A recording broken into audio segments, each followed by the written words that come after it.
और चले बढ़ते आगे थे। रीवा में गहरे बोरवेल में फंसे मयंक को बचाया नहीं जा सका। करीब 45 घंटे तक ये रेस्क्यू चला और इस रेस्क्यू ऑपरेशन के बाद मयंक मिट्टी और पत्थरों के बीच दबा मिला। जैसे ही मयंक बाहर निकला, उसे मेडिकल टीम अस्पताल लेकर पहुंची थी, जहां डॉक्टरों ने उसे मृत घोषित कर दिया। कलेक्टर प्रतिभा पाल ने भी मयंक की मौत की पुष्टि कर दी है। बता दें कि इस रेस्क्यू ऑपरेशन के दौरान रीवा कलेक्टर प्रतिभा पाल, एसपी विवेक कुमार सिंह मौजूद थे। लाख कोशिशें की गई, लेकिन उसके बाद भी 6 साल के मासूम मयंक को बचाया नहीं जा सका।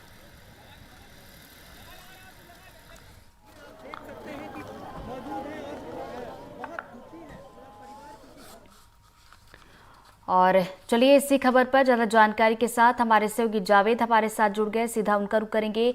जावेद, देखिए मौके पर आप मौजूद हैं। कोशिशें जरूर की गई थी, लेकिन उसके बाद भी मयंक जिंदगी की जंग हार गया। वो एम्बुलेंस में ही पूरा समझा दी।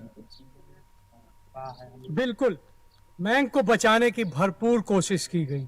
शुक्रवार की लगभग 3 बजे मयंक अपने 3 अन्य साथियों के साथ एक खेत पे मौजूद था, जहां हार्वेस्टर चल रहा था। उसी जगह पर एक बोर भी था। हार्वेस्टर वहां से निकला, मयंक के तीनों दोस्त आगे निकल गए, लेकिन मयंक का दुर्भाग्य था, मयंक का पैर बोर के अंदर गया और मयंक बोर में समा गया। मयंक ने अपने दोस्त को कहा कि मैं बोर में गिर गया हूं, मुझे बचा लो। उसके छोटे छोटे दोस्तों ने एक कपड़े के टुकड़े से बचाने की कोशिश की, लेकिन मयंक धीरे धीरे नीचे चला गया। उसके बाद मयंक के परिजनों को सूचना दी गई, पुलिस को सूचना दी गई, प्रशासन को सूचना दी गई। लगभग 6 बजे से रेस्क्यू ऑपरेशन प्रारंभ हुआ। रीवा के पुलिस कप्तान विवेक सिंह और कलेक्टर रीवा प्रतिभा पाल मौके पर पहुंच गई, जो लगभग 45 घंटे के आसपास ही मौके पर मौजूद रहीं। मौके पर नेताओं और स्थानीय लोगों के आने जाने का सिलसिला लगातार प्रारंभ रहा। एनडीआरएफ, एसडीआरएफ की टीम को भी मौके पर बुलाया गया। एनडीआरएफ ने लगातार आने के बाद से मयंक को बचाने का भरपूर प्रयास किया, लेकिन आज जब मयंक को दोपहर 12 बजे के आसपास निकाला गया तो मयंक की हालत बेहद खराब थी। तत्काल ही उसको यहाँ त्योथर के सामुदायिक स्वास्थ्य केंद्र ले जाया गया, जहां उसको मृत घोषित कर दिया। हालांकि कलेक्टर रीवा प्रतिभा पाल ने भी मयंक के मौत की पुष्टि कर दी। उनका कहना था, जब मेरी उनसे बात हो रही थी तो उनका कहना था मयंक बोर में गिर गया था। बोर काफी दिनों से इस्तेमाल नहीं किया गया था, उसमें पानी था। पानी होने की वजह से, मिट्टी होने की वजह से काफी दलदली थी, मयंक दलदल में समा गया था। उसको जब 2 दिन बाद निकाला गया तो उसके शरीर में काफी बदबू थी। बामुश्किल एनडीआरएफ की टीम उसको निकाल पाई। यहाँ एक थोड़ी सी और भी दिक्कत का सामना करना पड़ा। एनडीआरएफ ने जब गड्ढा खोदा 45 फीट नीचे, उसके बाद 10 फीट पैरेलल टनल बनाने की कोशिश की गई, तो टनल का डायरेक्शन थोड़ा सा गड़बड़ हो गया, जिसकी वजह से रेस्क्यू में भारी परेशानी का सामना करना पड़ा और लगभग 10 से 12 घंटे अतिरिक्त लग गए, जो नहीं लगने चाहिए थे। हालांकि एडिशनल एसपी एनडीआरएफ का कहना था इस तरीके के जो रेस्क्यू होते हैं वो काफी मुश्किल होते हैं, क्योंकि कुछ भी मालूम नहीं होता किस तरीके का बोर था, बोर कच्चा था, पक्का था, कब से इस्तेमाल किया था।